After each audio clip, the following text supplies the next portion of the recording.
چیکو کی ماما تیز بخار کی وجہ سے اپنے گھونسلے میں کمزور پڑی ہوتی ہیں۔ چیکو اپنی ماما کو لے کر فکر مند ہوتا ہے اور سوچتا ہے مجھے ماما کو کچھ کھلانا ہوگا ورنہ وہ اور بھی زیادہ بیمار ہو جائیں گی۔ باہر تیز طوفانی بارش چل رہی ہوتی ہے لیکن چیکو اپنی ماما کے لیے دانا ڈھونڈنے کے لیے تیز طوفانی بارش میں گھر سے باہر نکل پڑتا ہے۔ چیکو سب سے پہلے کالو کوے کے دروازے پر دستک دیتا ہے۔ کالو انکل، کیا آپ میرے ساتھ دانا ڈھونڈنے چلیں گے؟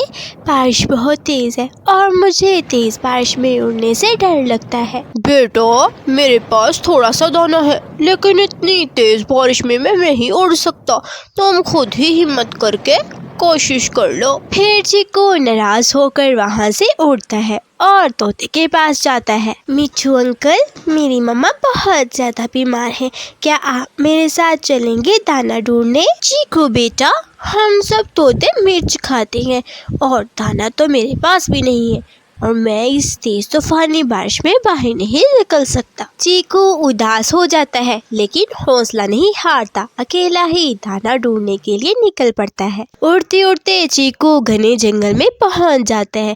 وہاں وہ زمین پر کبوتر کا بچہ جھاڑیوں میں پھنسا ہوا دیکھ لیتا ہے۔ نہ جانے میرا بیٹا کیکی کہاں چلا گیا ہے۔ شوہر جی، آپ اسے جا کر ڈھونڈیں، کیا پتا وہ بارش کی وجہ سے کسی جھاڑیوں میں پھنس گیا ہو۔ میں 2 بار پورا جنگل گھوم کے آیا ہوں لیکن کیکی مجھے کہیں نہیں ملا۔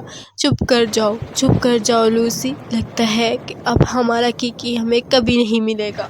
دونوں میاں بیوی اداس بیٹھے ہوئے تھے اور دوسری طرف چیکو کیکی کو جھاڑیوں سے باہر نکال لیتا ہے اور بحفاظت اس کے گھر لے جاتا ہے۔ اپنے بیٹے کو زندہ دیکھ کر کبوتر اور کبوتری بہت زیادہ خوش ہو جاتے ہیں۔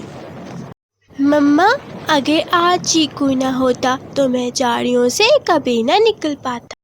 بیٹا چیکو، آپ جنگل میں اتنی تیز بارش میں کیا کر رہے تھے؟ انکل، میری مما بہت زیادہ بیمار ہے، میں ان کے لیے دانا ڈھونڈنے کے لیے صبح سے نکلا ہوں اور دانا ڈھونڈتے ڈھونڈتے گھنے جنگل میں پہنچ گیا۔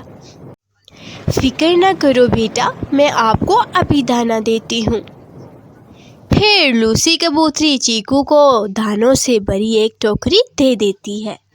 آنٹی، آپ کا بہت بہت شکریہ، آپ نے مجھے دانوں سے بھری ٹوکری دی۔ بیٹا، نیک دل پرندے کو کبھی بھی اکیلا نہیں چھوڑنا چاہیے۔ تم نے میرے بیٹے کیکی کی جان بچائی، اس کی مدد کی، اللہ بھی تمہاری مدد ضرور کرے گا۔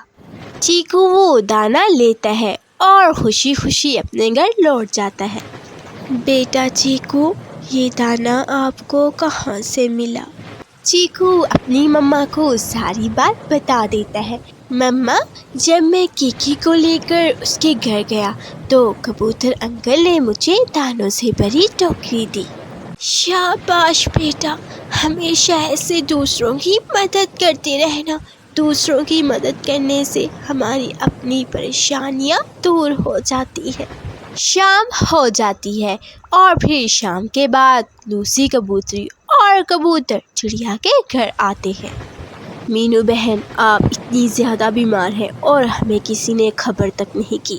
لوسی بہن، میں نے چیکو سے کہا تھا کہ آپ کو بتا دے لیکن چیکو شاید آپ کو بتانا بھول گیا۔ لوسی، آپ مینو بہن کا دھیان رکھیں، میں بلبل ڈاکٹر سے دوا لے کر آتا ہوں۔ بارش پہلے سے کم تھی اس لیے کبوتر کو اڑنے میں آسانی ہو رہی تھی۔ رستے میں اسے گھوڑی کبھی مل جاتی ہے۔ ارے کبوتر، تم بارش میں کہاں جا رہے ہو؟ مینو چڑیا کو تیز بخار ہے، میں اس کی دوا لینے جا رہا ہوں بلبل ڈاکٹر سے۔ تم اپنا وقت کیوں برباد کر رہے ہو؟ کسی اور کے لیے اتنی محنت مت کرو۔ جو بھلائی کرتے ہیں ان کا کبھی نقصان نہیں ہوتا گھوڑی کبھی، اور بھلائی ہمیشہ لوٹ کر آتی ہے۔ آج مینو چڑیا کے بیٹے چیکو نے میرے بیٹے کیکی کی جان بچائی ہے۔ ٹھیک ہے، جاؤ اور نوکر بن کر مینو چڑیا کے کام کرو، مجھے کیا۔ کبوتر گوری کوی کی باتوں میں نہیں آتا اور بلبل ڈاکٹر کی طرف چلا جاتا ہے۔ کبوتر بلبل کے گھر کے پاس جا کر درخت کی ڈال پر بیٹھ جاتا ہے اور بلبل کا دروازہ کھٹکھٹاتا ہے۔ بلبل گھر سے باہر آتی ہے اور کبوتر کو دیکھتی ہے۔ کبوتر تم اس وقت یہاں، سب خیریت تو ہے؟ گھر کے اندر آ جاؤ۔ بلبل ڈاکٹر مینو چڑیا کی طبیعت بہت خراب ہے، اسے تیز بخار ہے، میں اس کے لیے دوا لینے آیا ہوں۔ ہاں ضرور، کیوں نہیں، میں ابھی تمہیں دوا دیتی ہوں۔ پھر کبوتر مینو چڑیا کی دوا لے کر وہاں سے چلا جاتا ہے۔ چڑیا کے گھر جا کر کبوتر بخار دور کرنے والی دوا کے کچھ قطرے چڑیا کے منہ میں ڈال دیتا ہے۔ کبوتر انکل، میری مما ٹھیک تو ہو جائیں گی نا؟ ہاں بیٹا، میں نے دوا دے دی ہے، آپ کی مما کچھ دیر تک ٹھیک ہو جائیں گی۔ لوسی کبوتری نے سارے گھر کی صفائی بھی اچھے سے کر دی تھی۔ مینو چڑیا کی طبیعت اب پہلے سے بہتر تھی۔ مینو بہن، اب ہم چلتے ہیں، گھر میں کی اکیلا ہوگا، اور میں نے سارے گھر کی اچھے سے صفائی بھی کر دی ہے۔ لوسی بہن، کبوتر بھیا، مجھے سمجھ نہیں آ رہی میں آپ دونوں کا شکریہ کن الفاظ میں ادا کروں۔ نہیں مینو بہن، آپ کو شکریہ ادا کرنے کی کوئی ضرورت نہیں ہے، یہ تو ہمارا فرض تھا۔ پھر کبوتر اور لوسی کبوتری وہاں سے چلے جاتے ہیں۔ ماما مجھے معاف کر دے، میں آپ کے لیے کچھ نہ کر پایا۔ نہیں بیٹا، یہ سب آپ کی بدولت ہی ہوا ہے، آپ نے کیکی کی مدد کی تو اللہ تعالیٰ نے ہمارے لیے بھی مدد بھیج دی۔ پھر شام ہو جاتی ہے اور بارش کی مدھم مدھم آواز سے دونوں ماں بیٹا سو جاتے ہیں۔ پیارے دوستو، اس کہانی کو لائک، اپنے دوستوں کے ساتھ شیئر اور سبسکرائب کرنا مت بھولیے گا۔ آپ کا شکریہ۔